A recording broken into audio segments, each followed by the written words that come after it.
फार्स्टआवनो होनबाय आङो उन्दुलांनाय बेमारा हामगोन सानाय सुनाय दङब्ला बेबो हामगोन नोङो डिसिसनखौ राइट लानो हागोन आरो नों माने लाइफखौबो इजि हेपि मोनो आरो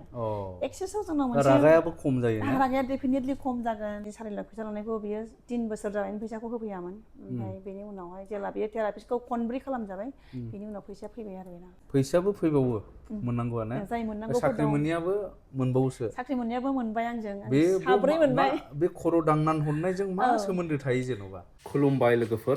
अब्ला आं ओंखारबाय नै न'निफ्राय एक्सेस बार्स थेरापिनो बे माबायदि माने खर'आव दांनानैनो माखासे दुखु दाहा टेनसन रागा जोंनायखौ खारहोजोबनो हायो जाहैबाय दा बे गासै खारहोजोबनायनि फर्मुला मा टेकनिक बेखौ दिनैहाय मिथिनि आङो बिजनिसिम थांनि सासे आब'आ लेंहरदों बे माने बिनि बिसय खोन्थागोन दा आंबो फार्स्ट टाइम जेबो मिथिया बिनि बागै दा नैबे भिडिअनि गेजेरजों मिथिलांगोन लोगोफोर दे थांदिनि अब्ला सान्दुं ओंखारबाय एसे अखा हाहां माहां अखाबो हादोंमोन दहाय फुङाव हारसिङैसो दिनै लोगो मोनाखिसै रावखौबो लेट्स गो यस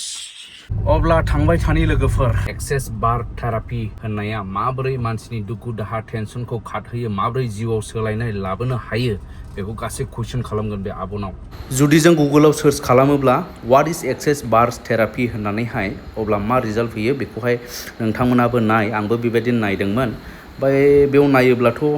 नंगौ बे फर्मुलाया मोनसे माने मा होनो 32 पइन्ट्स होनाय मोनसे माबा नैबावहाय नायलानो जाबाय नै Access Bars therapy is a gentle alternative energy healing practice that involves lightly touching 32 points on the head होननाय आरो नै बेफोर नै 32 पइन्ट्सनि बेफोरबायदि बेखौनो गासै कुइसन खालामगोन लोगोफोर दे एसे गामि गामि मोनलांगोन लामाजों फैदों आं थांब्लाथ' साफागुरिजोंबो एसे थाब मोनहैसै जानो हागौ लामाया जिहेथु मोजांसै अब्लाबो आं माने गामि सिं सिं गामिनि थासारिफोरखौ माइ गायनायफोरखौ नै बेफोरबायदि माइ गायनायफोरखौ नायलांनो एसे नुलाङोब्ला साबसिन मोनो लामाखौहाय दा बेनिखाय आं इजों थांगासिनो दं येस अब्ला लोगोफोर मोनफैबाय आङो बिजनि टाउन हाबसिगोन नै दा बिजनियाव नालाय जायगाया एन्ट्रि जाबाय लोगोफोर बिजनि टाउन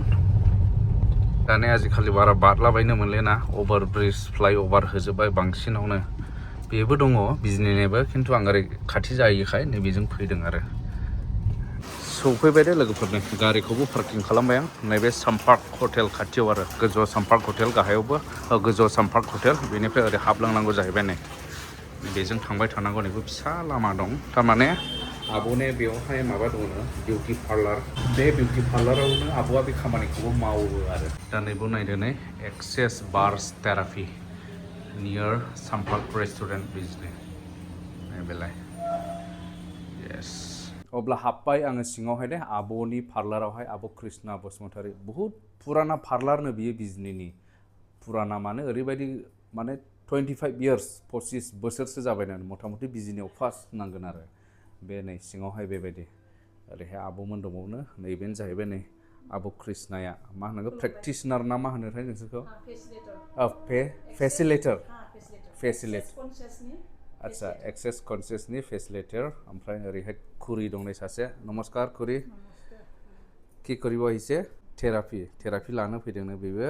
ओमफ्राय ओरैहाय आब' सासे दंफैबावो नै आब'आबो लाखायो इयाव औ थेरापि लाग्रा आरो आब'मोनाबो बे थेरापि लाग्राखा फुरा सेटआप पार्लार नालाय बेयो लेडिस पार्लार बेलाय बिराद पुरानानो बिजनियावहाय गोदो गोदायनो बिजनियावहाय खुलिनाय माने जोंनि आमथेखा खैला मैलाजोंनो ओरैसो फैजोबखायोमोन जाहैबाय बे समावथ' गैयामोन नालाय सा ओनसोलावथ' आरो गोरों मानसिबो गैयामोन बेबायदि आरो माबोरैहाय माने माखासे बियो जादु ना मा फर्मुला ना मा टेकनिक बेखौ जों दिनै मिथिनानै लानि अब्ला नैबेनो जाबाय नै आब' कृष्णा बसुमतारी दा बेनिफ्राय जोङो बर' रावावहाय सिम्पलै बुङोब्ला बे एक्सेस बार थेरापि बेयो मा बुस्थु बेयो मोनसे 32 पइन्ट्स थायो जोंनि हेडआव 32 पइन्ट्सखौ जेब्ला जोङो थेरापिस्टखौ खालामो अब्ला बेखौ बार्स होनना बुङो आरो बार्स रान होनाय होननानै बुङो आरो बेखौ पइन्ट्स माने बे पइन्ट्सफोरा बबेखौ टारगेट खालामना पइन्ट्स बानायनाय बेफोर जाहैबाय नोंनाव स्टरेजफोर दङ माखासे जाथाय जानानै थांनाय बा घटना जानानै थांनाय बेफोरखौ जोङो बावगारनो हाया थाबाय थायो बियो ओमफ्राय बेखौ जों गोसोखांबाय थायो जायनि थाखाय जों रिपिट गोसोखांबाय थायो अनेक न'खरावथ' अनेक दुखु दाहा जायो नालाय बेफोरखौ जोङो माने बावगारनो हाया आरो हथादै बेफोरखौनो सानैनो बिदिनो मालाबानि समाव बेफोरो गिदिर जालाङो नङा होमबा बावनो हाया गिदिर जालाङो टटेलि माने 32 पॉइंट्सआव बुंनो थाङोब्ला नोंनि स्टरेज लानानै मानि ओमफ्राय मानि कन्ट्रोल क्रिएटिविटी होननाय मोनसे दङ बेखौ खालायोब्ला नोंना फैसानि लामाया गेवो आरोमा बेयो जाहैबाय आमेरिकानि गैरी डगलेस फाउन्डारा दिहुनगिरिया आमेरिकानि गैरी डगलेस ओमफ्राय बियो माने बेबो 20 इयार्स माने बिराद माबायाव दंमोन आरो बियो गाव माने डिप्रेसनाव दंमोन फार्स्टआव गावनावबो जेबो जब गैयामोन ओमफ्राय बेनिफ्राय बियो सानै माने गाव इउनिभार्सनाव माने कुइसन खालामै बियो आजिखालि बे बुस्थुखौ मोननाय जादों आरो बियो बेनिफ्रायथ' गुबुन हादोरफ्राव बिराद माबायैनो सोलियो बेहाय दा जोंनिथिं फैनायाथ' बारा गोबाव जायाखै ओमफ्राय दस्रा कान्ट्रियाव माबायाव फैग्रोबाय आगोल हमनानै ला मुम्बाइ बेंगलर बेफोराव जाग्रोबाय दिल्ली ओमफ्राय जोंनि आसामाव गुवाहाटियाव फैबाय गुवाहाटिनिफ्राय जोंनि दा मेदाममोन गुरु जेनेबा दा मेन्टर इसोर जोंनि फोरोंग्रा बिसोर जाहैबाय तनुजा सेटियामोन आलिया पल्लवी सेमिम इसोरनिफ्राय जोङो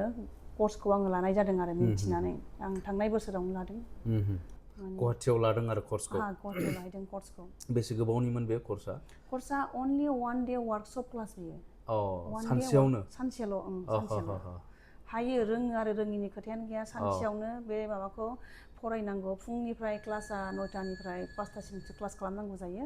फरायनांगौ जायो ओमफ्राय मेनुवेल दङ ओमफ्राय बिनिफ्राय प्रेक्टिस होबाय जोङो हेड सार्ट मोनगोन ओमफ्राय प्रेक्टिस होबाय आरो ओमफ्राय टटेल माने बिदिनो 5:30हालागै गनाय जायो आरो माने बेफोर रेकर्डखौ जोङो फोरोंबाथाय गुबुन हादोराव जोङो बे माबायाव USA बा आमेरिका बायदि हादोराव जोङो बेखौ ट्रेक खालामनानै फाथायना हरनांगौ आरो जों बिदि क्लास खालामदों बिदि होननानै आरो फोरोंदों होननानै बेबायदि आरो नङाबा माबोरैहाय मावो खामानिखौ बेखौ मानसिखौ फुथुनानै दोननाय जायो रिलेक्स थाहोनाय जागोन बेखौ ओमफ्राय बे खर'आव खालामगोन आरो जों 32 पॉइंट्सखौ लासै एनार्जि होग्रोगोन जोङो बेनो एनार्जिखौ एक्सचेन्ज खालामग्रोगोन आंनिखौ बिनियाव बिनिखौ आंनियाव एनार्जिखौ एक्सचेन्ज खालामो खर' दांनानैनो खर'आव दांगोन ओमफ्राय आथिङाव दङ आखायाव दङ एनार्जिखौ एक्सचेन्ज खालामग्रोगोन बेनि उनाव बै 32 पॉइंट्सखौ जोङो स्टार्ट खालामगोन आरो मा पावार बेन्ड दङ ओमफ्राय इमप्लान्ट बेन्ड दङ स्टरेज जेराव जमा जानानै थायो बेबायदि आरो आखाइजों आखाइ दांनानै एनार्जिखौ सोलायलायो नामा बानायजाग्रायाबो बुजिगोन माबा मोनसे जादों बेखौ मेगनेट टाइपनि आरोखि बिदि जायो आरो माने कानेक्सन थायो आरो बानायजाग्रायाबो बुजिगोन आंबो जेनेबा मिथिखाबाय माने जों बेजों आंजों कानेक्टेड जानानै दङ अब्ला जोङो माखासे क्लियारिं स्टेटमेन्टफोर दङ मन्त्रस होनदों एक्सेसनि मन्त्र दं नामा मन्त्र रायनांगौ बे मन्त्र रायनाया बियो माने बबेबा धोरोमनि नामा मन्त्रआ बेयाव जेबो धोरोमनि खोथा गैया माने लिरनाया जाहैबाय इंलिसनिनो क्लियारिं स्टेटमेन्ट होनबाय जोंनि भाषायाव जोङो मन्त्रसफोर होनबाय एग्जाम्पल माबायदि फंनैसो बुंलाय मन्त्रखौहाय फंनैसो बेयो जाहैबाय बेयाव लासै जोङो टाच खालामनानै दोनगोन आरो माबायाव खर'आव जायगा दंखायो 32 पॉइंट्स नालाय बेनि मादाव मोनसेखौ खिथाबाय आं जेब्ला बेखौ बुंगोन अब्ला नोंनि फैसाजों नों माबायदि नोङो माबा खालामो रिलेशनशिप लाखियो नोंहा फैसानि बागै मा साननाय दङ बा नोंनाव फैसाया नांथानानै दङ बा नोङो फैसाखौ लानानै बिराद गिनाय दङ जोबसिगोन नामा होननानै बे बुस्थुआ नोंना क्लियार जागोन मोननांगौ लागा दंबा बेबो क्लियार जानानै माने गोसोआव साहस फैगोन नामा क्लियार जागोन माने फैगोनबो नों मोननांगौ लागा दंबा बेयो फैगोन गेवगोन आरो मा फैसानि लामाया अपेन जागोन माने ब्लकेज जानानै थायो थारमाने मानसिनाव साननाय हनायजों जोङो मा पजिटिभ माने थट्सखौ लाबोनो हाया जायो मानसिया माने प्राय मानसियानो पजिटिभआव थानो हाया गाज्रि साननाया थाबाय थायो नेगेटिभखौनो बांसिन सानो नेगेटिभ माने गाज्रि साननाय जाहैबाय सोरबा सानो आंनाव फैसा बुरजा थाबा आंखौ मानसिफ्रा एटाक खालामगोन सिखावन खावनानै लांगोन बेफोरबोथ' मोनसे नेगेटिभ ना बा फैसाखौ नों जामसि गिनाय मोनदों बिनि थाखायनो नोङो गिनाय दं नालाय नोंनाव फैसानि लामाया माने स्टाक जानानै दं ब्लकेज जानानै दं थिग अब्ला जेब्ला नों माखासे बे थेरापिस्टखौ खालामगोन अब्ला बियो डेफिनेटलि गेवखागोनखा आरो सब जोंनि गासिबो बडिनि मेन पार्टआनो जाहैदों ब्रेनसो नों बेयाव सानाय मोन्दों नोंनि ब्रेना मिथिगासिनो दं बेयो आथिङाव गाराय जादोंमोन बेखौबो नोंनि ब्रेना मिथिगासिनो दं हामनानै थांदोंबाबो नों बावनाय नङा नोंदि सादोंमोन नों बेखौ बावनाय नङा आरो नों गोसोआव थाबाय थागोन सादोंमोन सानसे समाव आंनावबो दुखु मोनदोंमोन बेबायदि खोथा फैगोन आरो नोंथांनियाव फैनाय क्लाइन्ट सोरबाफोर जेनेबा बानायजाफैनाय बा बे थेरापिखौ लाफैनाया सोरहाबा बिदिनो सोरबा माने मोजां फैसानि माबा मोनसे गोदोनानै थानाय सुबुं दंमोन जायफ्रा माने दिनै फैसानि लामाया मोजां गेवनाय बिदि फोरमान दं नामा फोरमाना दङ दा बिसोरो माबायाव फैया नामबो खिन्थाजाया दङ भिडिअसफोरबो दङ होनाङा होनो भिडिअफोरखौबो हामनायबो दङ अनेक मानसिया डिप्रेसनाव जानानै हामनायबो दं बिसोरबो फैया ओमफ्राय माबायदि रोखोमनि मानसिफ्रा फैदों नोंनावहाय बे थेरापिखौ लानो जेनेबा बिसोरनि केसफ्रा माबायदिमोन आच्छा बिसोरो माने आजिखालि बिदिनो रिलेशनशिपनि थाखायबो फैदों ओमफ्राय बेमार आजारनिबो फैदों ओमफ्राय बेमारफ्रा मा बेमारा माने गेस बारा खर' सानाय खर' गिदिंनाय बेनिफ्राय उन्दुलाङि बेमार उन्दुलाङियानोथ' मेन माने गोबां मानसिफोर दंसै ना दा बेफोरबायदिबो फैदों बेफोरबायदिबो फैदों ओमफ्राय बे सल्भ जाजोबदों सेस उन्दुलांजोब्बाय बयबो उन्दुनाया बारासो जाबाय माथो होनो सोरबा ओमफ्राय बिदि आरोखि बे दांनायजोंनो माबा मोनसे जाथारो आरो ने दांनाय बे मेगनेट टाइपनि आरोखि शब्दये ब्रह्मान होनो आरोखि एसामिसनि शब्दये ब्रह्मान बारा खोथाखौ मानसिखौ बिदि बुंलाबाय थानाङा जेरैनो बुङो ओरैनो जायो थिग बेबायदि टाइपनि आरो सासे मानसिखौ फाग्ला जेरै बुंगोन ओरै जागोन बारा बुंनाङा नेगेटिभआनो अलरेडि सोना होखानाय नेगेटिभ जायखौ बुंबाय थायोब्ला बे महरनि जालाङो मानसिया बेखौ बुङो आरोखि बेबायदिनो बाथ्रायानो माने बिदि ओंखायनो बाथ्राखौ बुंनाङा मानसिखौ बेबायदि आरो खोथाया दिनैसिमाव बेसेबांसो बायदि बिदि प्रब्लेमफोर सल्भ जाजानाय माबाफोर दङ नोंथांनियाव आंनाव बुंनो थाङोब्लाथ' बिराद दङ दा आं बोरै बुंबावनो बिदि जाहैबाय बेसे गोबाव जाखो आब' नों जागायनाया आं दा माने 1 इयारनि बारबाय 1 इयार 4 मान्थस जाबाय फेसिलिटेटर जानाया 1 इयारनि बारबावबाय बेबो ओमफ्राय बेनिफ्राय सासे मानसि आरो खिथानोसै आं बेनि काहानिखौ माने टिचारमोन रिटायार जानानै फैबाय बियो फोरोंगिरि रिटायार जाना फैबाय नालाय दानियाथ' पेन्सननि खामानि जाहैबाय पेन्सननि टिचारमोन नालाय बेयो ओमफ्राय पेन्सननि खामानिया डिले जानानै थाबाय बेना माने नांथानानै थाबाय थाब जायाखिसै आरो ओमफ्राय गोबाव जाबाय आरो बिदिनो 4 इयार्स जाबाय जेब्ला आंनाव सोलोंनानै थांबाय बिसिनि फिसाजोखौ गावनो सोलोंनानै थांदों गावथ' बोराय मानसि बे फैनोबो हाया आंनि सोमोन्दै खोनाबाय ओमफ्राय बियो फिसाजोखौ थिनहरबाय सोलोंनो न'खरनि मानसिया थिनबाय सोलोंबाय आं होनबाय खालामबाय था माने आं खालामथाराखै डाइरेक्टलि आंनाव फैनो हाया आंबो थांनो सोलाबा नालाय सोलोंनानै बे खालामहैबाय आरो न'आव बिफाखौ खालामनायनि 4 टाइम्स खालामबाय बेखौ बिनि उनावहाय बिनि बै खामानिया जाफुंबाय आरो फैनानै होबाय आरो लेखाया बोसोरब्रैनि उनाव मा लेखामोन बियो एपइन्टमेन्ट लेखा पेन्सननि लेटार जाय लेटारा फैबासो बियो पेन्सनखौ मान्थलि मोनलांबाय थासिगोन एप्रुभ जायाखैमोन गुवाहाटीनिफ्राय खामानिया जायाखैमोन खिन्थु मान्थलि सोंनो थाङोमोन बिसोर गुवाहाटीयाव आंनि खामानिया जादोंना जायाखै आंनि खामानिया एभ्रि 3 मान्थ्सआव सोंनो थाङोमोन बियो 4 बोसोरल'के ओमफ्राय बिनि उनाव बेखौ खालामनायनि उनावहाय बिनि आरो आं ओंखारदोंमोन आरो जेनेबा खालामबाय था जागोन माने जाया होननानै जाबाय आरो मोजां दा ओमफ्राय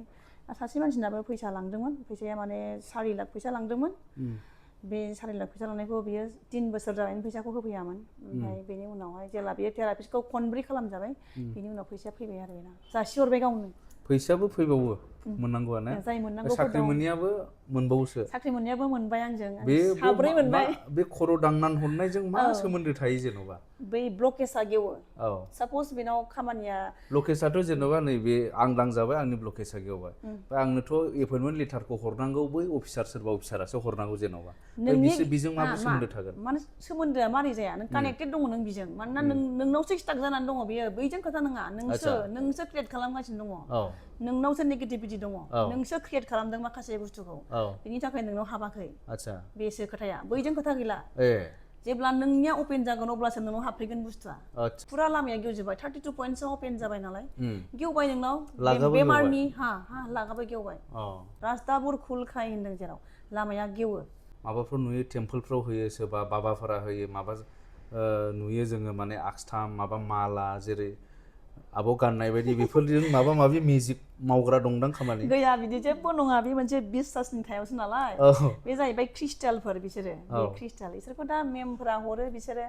आंबो बिसिनि बुंनाय बायदिनो लानाय जादों आरो बेफोरखौहाय प्रुफबो मोनदों जेनेबा एसेब्लाबो प्लास पुश खालामना होनाय जादों आरो एसेब्लाबो गाननानैबाबो क्रिस्टाल होनो मानि ब्रेसलेट 3-4 दं ना मानि बिलाय आब' बेयो मानि ब्रेसलेट होनो बेखौ बेयो मानिनि थाखाय पाइराइट सेट्रिन फैसानि आच्छा ओमफ्राय बे गोसोमा बेयो माने नोजोर नाङिनि थाखाय जाहैबाय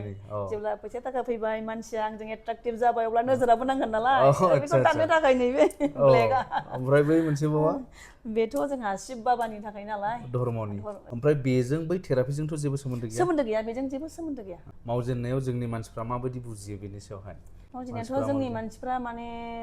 अनेकानो बुजियाखै आरो जेनेबा ओरै सानो आरो बेजों मा जानो नुनानै मोनासै नालाय बुस्थुखौ जेरैहाय फैसाखौ होबाय बुस्थुखौ बायबाय बेखौ बुजियो दे नै बुस्थु बायदों मोनदों खिन्थु दायो जों माइन्डआव खालामदों इनार वार्क खालामो ना बेथ' साइन्टिफिकेलि प्रुभेन जाखानाय बेयो साइन्टिफिकेलि प्रुभ ना एकदम नाय बेयाव लजिक हाबनानै दं फिजिक्स हाबनानै दं बेहाय बेबायदि बेहाय बेनिफ्राय मा बैसोनि मानसिफोरखौ मावब्ला मोजां जायो ना बैसोजों खोथा गैया बैसोजोंथ' खोथा गैया उन्दै गेदेर गासिबो लानो हाजोबो बेखौ आच्छा आजिखालिथ' डिप्रेसन होननाय बुस्थुआ टेनसनाथ' बयनावबो दङ होननो हागौ आं बुंनो हायोब्ला ना एसेब्लाबो डिप्रेसन प्रेसार थायो गथ'फोरनाबो फरायनाय मानायनि प्रेसार थायो फरायनाय स्टुडेन्टफोरनावबो थायो फरायनाय मानायनि थायो बेफोरबो मोजां जायो माने माइन्डखौ माने रागा होननाय बुस्थुखौ गावनो गाव जोंनो लुबैया आरो आंबोथ' बिदिनो बिराद रागा जोंमोन फार्स्ट टाइम रागाया उन्दुलाङि दंमोन आंनावबो 15 बोसोर उन्दुलाङि बेमार दंमोन आच्छा ओमफ्राय रागा जोंखांबायल' थानो ओंखारो जेबो माबा गैया रिजन गैयाब्लाबो हारसिंनो रागा जोङो अट'मेटिक उन्दुनाय गैला नालाय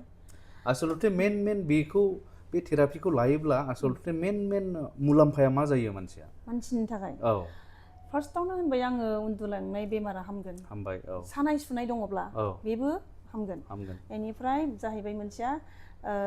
नोंनि भाग्य जेराव नोङो माबा मोनसे नाजाबाय थादों जबनि थाखायानोबा मोनसे खालामनो लुबैदों खिन्थु कनफिउजनाव दङ मानसिया खालामनो ना खालामा आं थांनो ना थाङा आङो मावनो ना मावा आङो बे बुस्थुआ क्लियार जागोन नोङो डिसिसनखौ राइट लानो हागोन आरो नोङो जायो जाया आं थांगोन मावगोन आङो जा देखा जा उनावहाय नुगोन दे होननानै डिसिसनखौ राइट टाइमाव राइट डिसिसन लानो हायो आरो मानसिया माइन्डखौ कुल खालामगोन नोंखौ सिचुएसनफोरखौ नोङो लासै हेन्डेल खालामनो हागोन आरो मा इजिलि माने लाइफखौबो इजि हेपि मोनो आरो एक्सेसाव जोंनाव मोनसे रागायाबो खम जायो ना रागाया डेफिनेटलि खम जागोन रागा जोंनो लुबैनाय नङा आरो रागा जोंनो बागोन आरो नों माने रागा जोंनानै मा मोनगोन साननानै थान्दा थानो लुबैगोन आरो सामने बालेखौ नों सानगोन माखौ एथ' रागा जोंनो गोसो जादोंसो ओमफ्राय गावहा कुल जालायबावगोन आरोखि मानोना आंनि एक्सपिरियेन्स आरो बेफोरखौ दा आरो दस्रायाबो खिथाखादों दा जायफोरा फैया आरो स्क्रिनाव फैनो नागिरा दा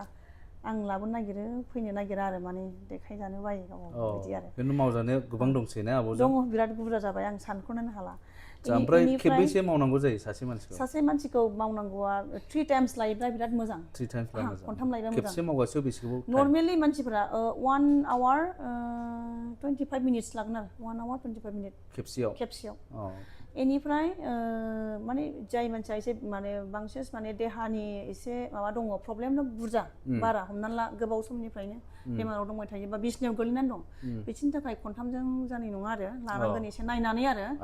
नायनानै बेखौ एसे बुरजा लानांगोन जागोन आरो बेबायदि आरो ओमफ्राय जोंना एक्सेसाव मोनसे माबा दंबावो आरोबाव all of life comes to me with ease joy and glory बेखौ होनबानो गोसोआव हेपि खुसि फैखायो आरो मा ओरैनो नों आं बुंब्ला जाया बे बाथ्राया हायो बयबो बुंनो हायो बयनिबो थाखायनो खिन्थाबाय आं बुंब्ला खामानि होगोन ना होयो आं सोरखौबा बुंबायलायनो बे मा होनो जेनेबा स्टेटमेन्टखौ बा मन्त्रखौनो होनबाय बेखौ आंनि सोरबा बिब' बा बिनानावखौ बुंबायलायनो होमब्ला बेयावबो खामानि होगोन नामा नों बेखौ गावनि थाखाय बुंनांगौ बेखौ गावनि थाखाय बुंनांगौ आरो all of life comes to me with ease joy and glory माने बेथ' बिराद खुसिनि माबा नालाय बे प्रेयार सिस्टेम आरो बेखौ बुंब्ला गावनो हाबफैबाय माने बिदिनो बुंनो नोंसोरो फोरोंहरखायो नामा बिसोरखौबो बुंनांगौ नामा बिसोरखौ सोरनोबा होनांगौ जायो जायफोर एसे होमवर्क बायदि आरो माने लाइफआव एड खालामफानो हायो आरो प्रार्थना टाइपनि हमनानै ला प्रार्थना बायदि बिदि अब्लाबा लाइफखौ नोङो इजि मोनमारो आरो जेनेबा माने सहज मोनो आरो मोनाबा हार्ड मोनोना ओरैनोबाथ' टेनसनखौथ' बयबो लानाङा होनना मिथिगौ स्ट्रेसखौथ' बयबो जानाङा होनना मिथिगौब्लाबोथ' लायोना नंगौना नङा बावनो हाया सहजै खारखायाबो खारनांगौ होनबाबो दानो फैफिनबावगोन दानो गोसोखांबाय थागोन बारे बार ओमफ्राय खिन्थु नै बेनि दारै खारगोन आरो नोङो जेरै मबाइलाव फुल मेम'रिस जायोब्ला हें मारियो डिलिट खालामनांगौ जायोना अब्ला बे फर्मुला बे डिलिट खालामनाय बायदि नामा माने रिस्ट'र मेम'रि फुल जायोब्ला जोङो रिस्ट'र खालामो नाङि जिनिसखौ डिलिट खालामनांगौ आरो अदरकारि बुस्थुखौ जोङो डिलिट खालामना गारनांगौ नांगौखौ आरो गोदान सोनो हाबाय जोंनि ब्रेनावबो बिदिनो उन्दैनिफ्राय माखासे घटना जाथायफोर नुनायफोरा बुंनानै थाबोयो आरो उन्दैनिफ्रायनो जोंखौ लिमिटेसनावबो दोनबोदों जोंखौ अपेन जानो होआखै नंगौना नङा जों बिमा बिफानाव फैसा थाखा बियोब्ला मा होनो फैसाया बिफाङाव रज'यो नामा फैसा बिबानो मोननायनि होनसै जों आरो गिबावनोसैलाय फैसा मोनलाबायानो बारा माबालाबायनाङा जोंनाव गिनाय फाब ब्रेनाव लिमिटेसनाव दोनबोबाय थायो आरो जोंखौ दिनैसिमाव दङ जोङो लिमिटेसनावनो जोंना बे अपेन जानो हाया नालाय औ औ ओमफ्राय दानिया बेफोरनो जोंनि माइन्डआव बिदिनो बुङै बुङै अनेक घटना जाथाय नुबोयो जिउआवथ' नुबोयो एक्सिडेन्ट नुदों माबा नुदों गासिबो बेफोरो जोंनि ब्रेनाव जमा जाजोबो बडियाव नङा दे ब्रेनावसो जायो औ औ ब्रेनाव बिदिनो फुल जाबाय आरो मेम'रि अब्लाथाय जोंनाव दा 35 इयार्सनि मानसिफोरा 30 इयार्सनि मानसिफोरा मा होनो गोसोआव थाला होनो बावग्रा जाबाय आं खालि बिराद बावबाय थानाय जायो मा जादोंथाय होनो आं बावबायसोमोन बिदि होनो थिग बेबायदि आरो बे माने फुल जानाय जाहैबाय मेम'रिया गुबुना हाबनानै थाला जायगा मोनला गोदाना जायगा मेम'रि मोनला फुल जाबाय फुरानायानो नोंना जाब जाब लेयार टु लेयार जानानै एकदमबारे फुल जाखाबाय नालाय ओमफ्राय बे गोदाना हाबनो हाला बेयो मोजां मोजांखौबाबो जों सोनो हाला आচ্ছা ओमफ्राय बेवहाय थेरापि होनाय समाव नोंसोर काउन्सिलिंबो बाहायफायो नामा बुजायनाय मानाय बिदिबो बाहायदेरो नामा एसे एनै बाहायो आচ্ছা आচ্ছা बुरजाद्राय नङा ओरैनो एसे एनै बयबोथ' रोंजोबखागौ आजिखालि एथबां बुजायनांगौबो टाइमाबो बयहाबो सर्ट नालाय फंसे फंनैखौ पजिटिभ जानायखौ जों बुङो नों बिसास खालामनानै ला माने फैनाय टाइमावबो मानसिया गाव गावनो गोसो जानानै जेनेबा नोंनाव मा प्रब्लेम दङ जाय मानसिनाव जाय जाथाया जादों बेखौ सल्भ खालामनो जाय गोसो दं बे मानसियाथ' निस्सय फैखागोन मोजांखौथ' जानो लुगैखागोन बयबो बेबायदि मानसिफ्रा लाफैयो फैयो होनबाथाय पजिटिभ जानानै फैखानायखा आरो बेयो थिग बिदि आरो जाखागोन ओमफ्राय बेयाव खुनु माबा मुलिफोर बाहायदेरनाय दं नामा बेयावथ' जेबो मुलि गैया जेबो मुलि गैया बेयाव बे खर'आव बे दांनाय माबा समफ्रावबो खुनु जेबो फुननाय मानाय जेबो गैया गैया मुलिनि मात्र बे आखाइजोंनो मावजोबनाय आखाइजोंनो मावजोबगोन ओंखायनो माइन्ड खिन्थु थेरापि मेनआ बे पइन्ट्सफोरखौ दांनायानो मेन आरो खर'नि पइन्ट्सफोरखौ पइन्ट्सफोरखौ दांनायानो पइन्ट्सखौ बुंबाय ओमफ्राय क्लियारिं स्टेटमेन्टखौ बुंदेरबाय अब्लाना एकदमबारे रान खालामबाय फार्स्ट जाबाय खामानिफोरा लाइट माने लासै एकदमबारे लाइट टाच बेयाव नारनाय गैया मासाज गैया लाइट टाच खालामगोन आरो बेहाय अब्ला आब'आ दा होगासिनो दं लाफैग्राफ्रा लाफैगासिनो थेरापिखौ बेयावनो लाफैयो खावसेखौ बेयावनो लादों सोरनावबा क'क्राझार बङाइगाव थाङै थाङै बानायहैगासिनो दङ नोंनो थांनानै बानायना होयो थेरापिखौ होयो आरोना ओमफ्राय दा सोरबा लाफैनो गोसोला लाफैनो हायो माबायदि बेयाव कन्टेक्ट खालामग्रोयो जाहैबाय कन्टेक्ट जेनेबा नाम्बारखौथ' आं होखाबाय जेनेबा स्क्रिनाव न'आवबो थांनानै बानायना हैगोन न'आवबो थांनानै बानायनानै होयो आচ্ছা आচ্ছা आरो बुंनो थाङोब्ला न'खरसेयाव माने बेखौ रोंनानै थानांगौ आरो मानसिफ्रा बे मोनसे मडेलिटि दे खिन्थु प्रनालि बियो मडेलिटि बियो बिराद माने बेखौ माने जाय मानसिया न'खराव सासे मानसि रोंनानै थायोब्लाबो एटलिस्ट नों न'खरावथ' परियाल थायोना बोराय बिमा बिफा थायो नङा होमबा बुजुर्ग मानसिफोर जेरै बिसोरखौ होना होयोबा बे मानसिया बिराद माने रेजें मोनगोन आरो हालका लाइट फिल खालामगोन माने न'खराव मोनसे मोजां परिबेस फैयो आरो गावनि न'खरखौ गाव मोजां खालामनो हाजोबो आरो जाय मानसिया सोलोंगोन बियो न'खरखौ आरामाव लाबोनो बयबो मानो लुबैया मोजां लुबैयो गाव गावनि न'खरखौ सुख सान्ति नङा होमबा सुख सान्ति फैगोन डेभेलप फैगोन अनलायनाय मोजां मोनलायनायाथ' मेन ना जेरैहाय दङ जोंनाव दा 32 पइन्ट्सआव दङ अनलायनाय मोजां मोनलायनाय आচ্ছা बिदि दङ ओमफ्राय नोंसोर नुयो नामा दांनाय समाव बेनि माबा फिल खालामो जों मेगनजोंथ' नुवा गोसोजों फिल खालामो जों माने मोनसे आवाज फैयो जोंनाव टुं टुं टिं बिदि आरोखि मोनसे माने आवाज फैयो आखायाव भाइब्रेसन टाइप फैयो आरो भाइब्रेसनानो होननांसिगोन बिदि जायो जायनाव बांसिन दङ बेहाय बिराद बुरजायैनो गाबो गुबुना सोलोंनो गोसोला सोलोंनो हायो आচ্ছা आब'ने माबायदि दा सार्टिफिकेट लाइसेन्सफोरा माबायदि बिनि थाखाय आंथ' फेसिलिटेटर जाबाय नालाय लाइसेन्स मोनबाय आं दा फोरोंनो हायो क्लास खालामनो हायो आरो मावनो हायो जायफोर सोलोंनो गोसो दं दाबो सोलोंगासिनो दङ आं फोरोंगासिनो दं क'क्राझार बङाइगाव फोरोंगासिनो दङ ओमफ्राय दा उदालगुरियाव थांगोन आङो माबायाव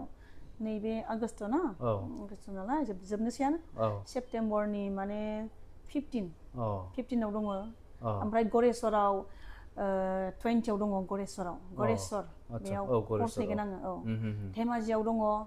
धेमाजियावबो बे मासावनो दङ आरो मा डेटखौ क्लियार खालामनाय जायाखै कर्सनि थाखाय लेंहरदों आंखौ माने बिसोरो बेनि थाखाय आरो गावसोर सोलोंगोन जाहैबाय गावसोर सोलोंगोन नै दा बङाइगावआव दंबावो आरोबाव माबायाव 4 तारिखआव दङ ओमफ्राय बे सोलोंनाया सानसेयावनो रोंखायो होनदों नामा सानसेयावनो रोङो बयबो रोङो रोङिनि मोनसे मेनुवेल दङ ओमफ्राय हेड सार्ट मोनगोन ओमफ्राय प्रेक्टिसनारनि सार्टिफिकेट मोनखागोन आरो बिसोरो खेबसेनो सानसेयावनो सानसेयावनो सार्टिफिकेटबो मोनगोन बे सार्टिफिकेटखौ बबेनिफ्राय मोनगोन बेखौ आंनो होनांसिगोन आচ্ছা ओमफ्राय बेजों लोगोसे जेनेबा बिमाफोर सोलोंफैगोनथ' बिमाया जुदि फिसालाफोरा 8 बोसोरनिफ्राय लानानै 14 इयार्ससिम दङब्ला सोरबाफोर फिसालाफोर फिसाजोफोर बिसोरो गथ'फ्रा फ्रियाव मोनगोन आच्छा सार्टिफिकेटबो फ्रि मोनफागोन बियो गथ'फोरा माइन्डआ शार्पसिन जायोना औ थाब गोसोआव थायो बिसोरो औ थाब पिकआप खालामनो हायो बिसोरो औ बिसोरो थाबसिन रोङो आरो मा उन्दैफ्रा औ औ दाथ' आंहाबो आंनि फिसालाखौ आंबो लांफादों गुवाहाटियाव सोलोंनायाव औ ओमफ्राय दा बेयाबो फ्रि मोनदों आंनि फिसायाबो दा बेबो रोंगौ आंनि फिसायाबो रोंगौ अ आरामसे खालामो आंनो एखमबा लानांगौ जायोबा आंखौ खालाम बाबा होनबाथाय खालामना होयो बियो थ' नोंथांमोना खोनाबाय दा आब'आनाव आं बिराद ओरै उन सिगां माने मा होनांगौ जाखो एलु एला सोंजोबनाय जाबाय आरो नोंथांमोनहाबो आरो माबाफोर सोंबावनांगौ मिथिनांगौ दंबावोब्ला नैबे एक्सेस बार्स थेरापिनि सोमोन्दै कमेन्टबो खालामनो हागोन ओमफ्राय आब'नि कन्टेक्ट नाम्बारखौथ' नोंथांमोना स्क्रिनाव नुदों कन्टेक्ट खालामनानैबो आरो क्लियारबो खालामना लानो हागोन दा थेरापिबो लाफैजानो हागोन जायफ्रा गोसो आरो बेजों लोगोसे जायफ्रा इन्टारेस्टेड सोलोंफैनोबो हागोन दानिया आंबो बे एक्सेस बार्स थेरापिखौ एसे आब'जों लानायसै लानायनानैहाय माबायदि माने एखेबारे निउ ना जेबो मिथिया माबोरै खर'आव दांनानै माखासे पइन्ट्सफोराव दांनानैहाय माबोरै थेरापि माने माबोरैहाय क्लियार खालामोनो टेनसन उन्दुनो ओंखारि बेमार बेफोरखौ खारहोयो जाहैबाय ओमफ्राय थाखा फैसानि लाङाबो गेवोनो एसे थाखा फैसानि लाखफ्रा एसे गेवथोंसै आंबो खालामजानो नाजानि